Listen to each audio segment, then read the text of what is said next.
Goedemorgen. Tis a Wednesday morning and I've already had client calls happening while most of my pals and my family are in bed out on the other side of the planet. I'm just pulling together my recipe subscription that's going to go out on November 1st. Yeah, I start this early, guys. And I've been doing this for 3 years where I've got 5 recipes that go out on the 1st of every month. And it's really like it's an exploration of inspiration from traditional foods in particular. And traditional foods of like things that would have been made by grandmothers for like generations. And I've been here in the Netherlands now a little bit over a year. And it's the first time that I'm actually including a Dutch recipe. I think it is. I might have done, did I do the other one? There's 2 main recipes that are very traditional to the Dutch. Oh yeah, I did do one in September, but this is like the first one that we had. Before we were coming, we had friends in Bragg Creek, just outside Calgary, where the husband of the couple is originally from the Netherlands. And they had us over and they made us Snert. And I just love the name of it, Snert. Which is just so fun to say. I mean, who doesn't want to just make a pot of Snert? I mean, try it. S-N-E-R-T. Snert. It's just so fun. So anyway, so they made this Snert for us. And Snert is a traditional food to the Dutch culture. And a lot of people here in the Netherlands are just like, they're self-disparaging, quite honestly. And I don't know, it's part of who and how they show up in the world, and it's fine. I'm not judging or saying anything about it, other than it's just so interesting to me because they're quite disparaging on their traditional foods. Or, you know, they'll make jokes about how everybody's on a bike all day long, so they can totally smoke and they can totally eat deep fried things. Because the sort of traditional Dutch foods, which is not traditional, which they tell you when you come is like, oh yeah, no, croquettes and what are those little things called? Like they're like gravy that has a little bit of meat in it, but is really quite a thickened paste. Not even gravy, but like, yeah. And then put in a crispy batter and then deep fried. And they'll say that's a very traditional Dutch food. Well, it's not that traditional. It's like traditional from, 40, 50 years. That's it. And then there's the oliebollen, which come out at this time of year, which is just so fun. But when you translate oliebollen, it means oil ball. So it's like a ball of dough, deep fried, and it's super delicious. And another big joke is that everybody here eats boterham for breakfast, lunch, and dinner, which is a piece of bread with cheese. Nothing else, not toasted, bread and cheese.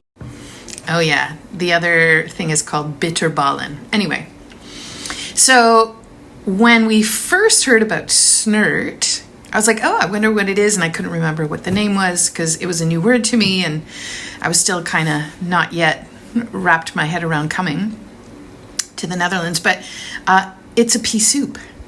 That's what Snert is. It's a thick pea soup. And the story goes, your Snert is ready if your wooden spoon can stand up in the middle of it.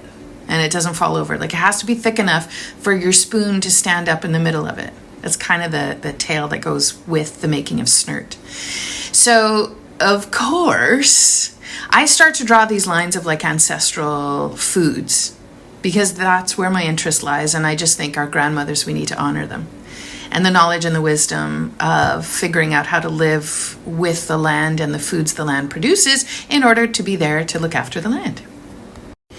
Yeah, I really think that the way, if we look to ancestral ways of cooking, it is a way to live in relation with the land and in reciprocity with the land. It's like one of those steps. So anyway, so this Snert, I am now preparing it for going out to anybody who subscribes to my recipes. So Snert's going to be one of the recipes. The other traditional foods we've got, they're not that traditional. Some are, but the Snert falls under the traditional foods. There's always one ancestral recipe in there, so I'm going to walk you through how to activate those split peas, how to make a meat version, how to make a vegetarian version, those kinds of things. The other recipes I've got a steamed salmon, very simple, perfect for this time of year. We've got some crispy smashed potatoes, which are just so yummy. And like my friend Christine a year ago taught me how to make them, and they're like my favorite thing. Cabbage roll casserole, but like an unroll casserole, because who's got time for that? And there's always a fifth delicious and sweet or elixir type thing that I do as my fifth recipe. And this month we're doing snickerdoodles. Snickerdoodles fat bombs, actually. So totally encompassing our current way of eating. So a lot of what I do, that's what this recipe subscription is about. It's about honoring the grandmothers, but inserting ourselves in as well and being a part of that lineage. I think it's really important. To me, it's so important to honor those that came before. It's also important for us to do the work so we can become a part of that lineage as well. And honoring how we move through the world and what it is that we're seeing and experiencing, and our observations need to make it into that conversation as well, because one day we are going to be ancestors as well. So that's a bit of my thinking. That's how I go around things. And it takes me a long time to put these things together. But I have this recipe subscription thing. Do you need it? Hit me. Yeah.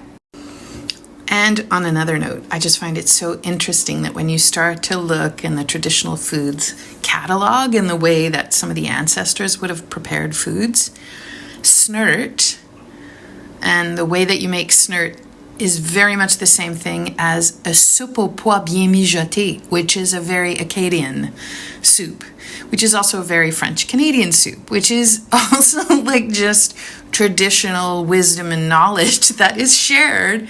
And you see these reverberations over different cultures. I wouldn't be surprised if there is a split pea soup version from an Indian kitchen, traditional kitchen. I wouldn't be surprised if there's a pea soup from an Irish perspective. I wouldn't be surprised if there is like a traditional pea soup from a Scottish heritage. If you have any of these, can you share it with me? Because I'm dying to know.